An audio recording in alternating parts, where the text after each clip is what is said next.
কি হাওয়া কেমন? হাওয়া হাওয়া গরম হচ্ছে, কারণটা কি? ইলেকশন কমিশন কালকে কি বলেছে? ইলেকশন কমিশন কালকে বলে দিয়েছে এবার আধার আর ভোটার কার্ড যোগ হয়ে যাচ্ছে, সংযুক্ত হয়ে যাচ্ছে, আগের মতো আর চলবে না।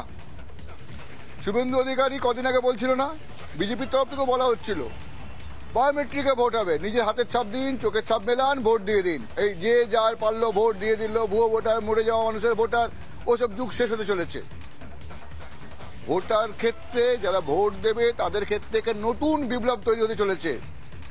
গতকালই বড় করে মিটিং হয়েছে, বলা হয়েছে যে এই ব্যাপারে যারা প্রযুক্তিবিদ আছে আধার তারা ঠিক করবে কি করে আধার আর ভোটার কার্ড মিলিয়ে একটা নির্দিষ্টভাবে করা যায়, কে দিল নির্দিষ্ট করে শনাক্ত করা যায়।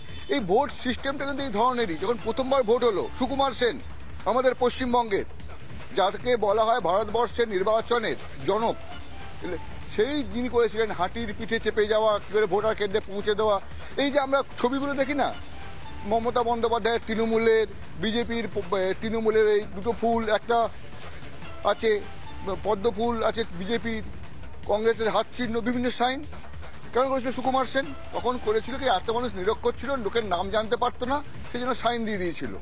সুকুমার সেন ভারতবর্ষে ভোট সিস্টেমটাকে একটা ব্যবস্থা এনেছিল।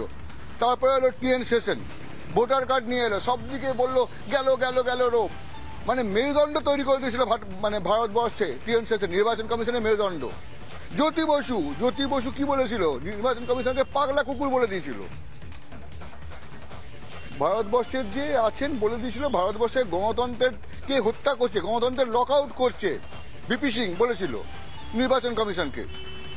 এই নির্বাচন কমিশনকে নিয়ে অনেক মানুষ অনেক কথা বলেছে, কিন্তু নির্বাচন কমিশন ধীরে ধীরে সুদৃঢ় হয়েছে। বিভিন্ন জায়গায় নির্বাচন কমিশন অনেক কাজ করেছে, তবুও এই ভুয়ো ভোটার আটকানো যায়নি। ভুয়ো ভোটার দিয়ে শাসক দলের একটা বিশাল অংশ ভুয়ো ভোটার।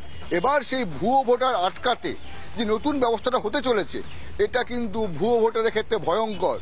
আঙুলের ছাপ দেখতে পারে, চোখের মনি দিয়ে হতে পারে, কেননা ভোটার কার্ড আর এপিক কার্ড এবার এক হয়ে যাচ্ছে। এটা ভারতবর্ষের গণতন্ত্রের ক্ষেত্রে বিশাল বড় মাইলস্টোন হতে যাচ্ছে, নতুন বিপ্লব। আর যারা যারা শাসক শ্রেণীরা যারা ভুয়ো ভোটার ইত্যাদি নিয়ে ক্ষমতায় আসে, তাদের পক্ষেও এটা ভয়ঙ্কর। আমরা এই ধরনের খবর দেখাচ্ছি, আমরা এটা প্রথমে ব্রেক করেছিলাম, কিন্তু আমাদের যেটা হয় হাওয়া কেমনের পর আমরা একের পর এক ব্রেকিং নিউজ আমরা জেনে নেব আজকের হাওয়া কেমন কি আছে, একের পর এক ব্রেকিং নিউজ এখন থেকে।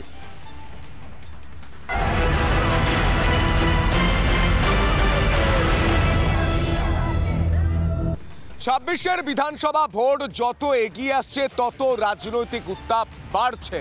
রাজ্য রাজনীতিতেও সেই উত্তাপ বাড়াচ্ছে কখনো বিরোধী দল, কখনো শাসক দল।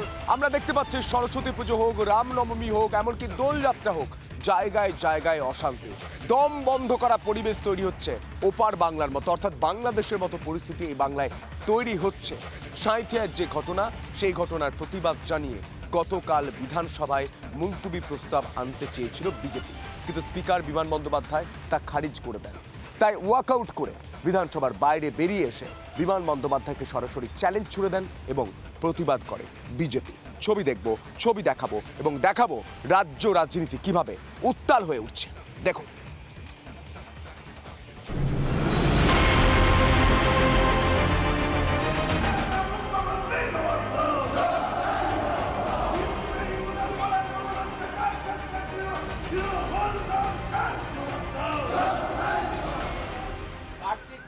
বেলডাঙ্গায় হামলা হয়েছে, রাজ্যের একাধিক জায়গায় মা সরস্বতী পুজোতে বাধা দেওয়া হয়েছে।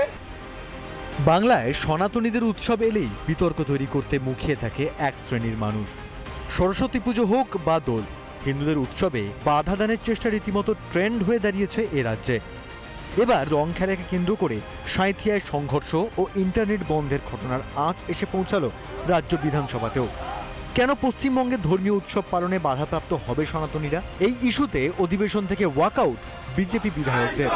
ইন্টারনেট পরিষেবা 14 তারিখ থেকে আজ পর্যন্ত বন্ধ কেন? মুখ্যমন্ত্রী জবাব দাও।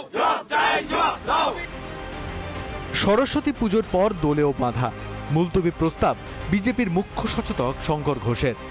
পত্রপাঠ বিজেপির মুলতবি প্রস্তাব খারিজ স্পিকারের।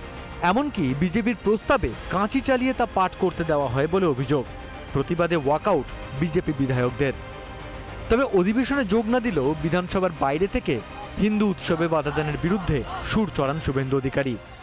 কার্তিক পুজোতে বেলডাঙ্গায় হামলা হয়েছে, সরস্বতী পুজোতে রাজ্যের একাধিক জায়গায় মা সরস্বতী পুজোতে বাধা দেওয়া হয়েছে, দোল পূর্ণিমাতে 163 ধারা জারি করে ইন্টারনেট সার্ভিস বন্ধ করে বীরভূম জেলার সাঁইথিয়াতে যে কাণ্ড আজও চালাচ্ছে পুলিশ প্রশাসন, একই ঘটনা রামনবমীতে পুলিশ এবং মুখ্যমন্ত্রী ঘটাতে পারেন।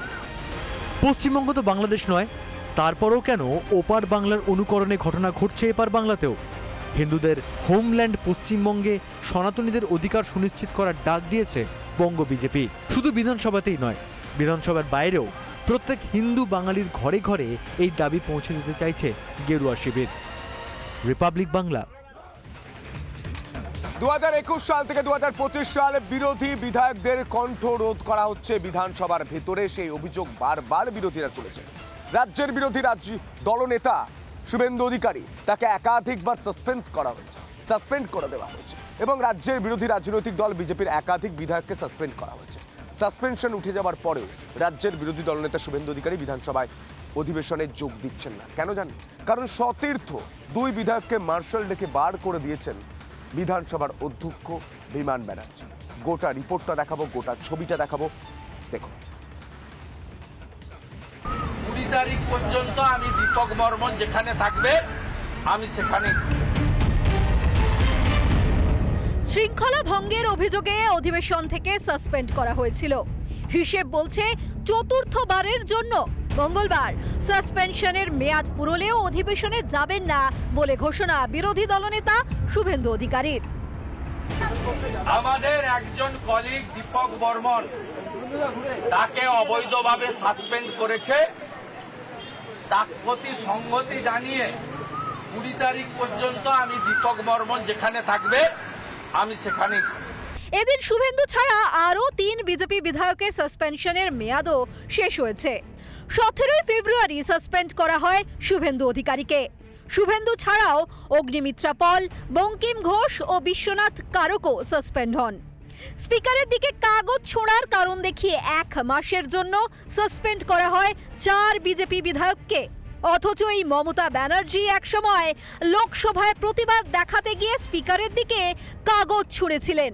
রাজ্য বিধানসভায় নানা অছিলায় বিজেপি বিধায়কদের সাসপেন্ড করে দেওয়া যেন রেওয়াজে পরিণত হয়েছে। হিন্দুদের কথা বিধানসভায় তুললেই বিজেপি বিধায়কদের বিধানসভার বাইরে রাখা হচ্ছে। বিধানসভায় যাতে তোষণের ধ্বজা আরও ভালো করে ওড়ানো যায়, সেই কারণেই কি বারবার বিজেপি বিধায়কদের ওপর নেমে আসছে সাসপেনশনের খাড়া। 10ই মার্চ 2 বিজেপি বিধায়ককে বহিষ্কার করেন স্পিকার। মার্শালদের দিয়ে বের করে দেওয়া হয় শঙ্কর ঘোষ ও মনোজ ওরাওকে। ওই দিনই সাসপেন্ড করা হয় বিজেপি বিধায়ক দীপক বর্মনকেও। সতীর্থ দীপক বর্মনের সাসপেনশন ও 2 বিধায়ককে বের করে দেওয়ার প্রতিবাদেই চলতি অধিবেশনে যোগ না দেওয়ার সিদ্ধান্ত বিরোধী দলনেতার। তার সাসপেনশন ওঠার পরেও তিনি যোগদান করবেন কোন মুখে? কারণ 77 থেকে 65-তে নেমে এসছে বিজেপি বিধায়কের সংখ্যা। এত অসভ্যতা আমরা আর নিতে পারছি না। বিধানসভা গণতন্ত্রের মন্দির, কিন্তু সেখানেই যদি বিরোধীদের ঠিকমতো বলার সুযোগ না দেওয়া হয় তাহলে গণতন্ত্রের আর কোনো মানে থাকে কি?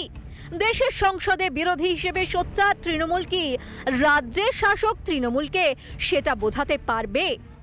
রিপাবলিক বাংলা। নানা ধরনের কন্টেন্ট দেখার জন্য লাইক করুন, শেয়ার করুন আমাদের ফেসবুক পেজ, সাবস্ক্রাইব করুন আমাদের ইউটিউব চ্যানেল।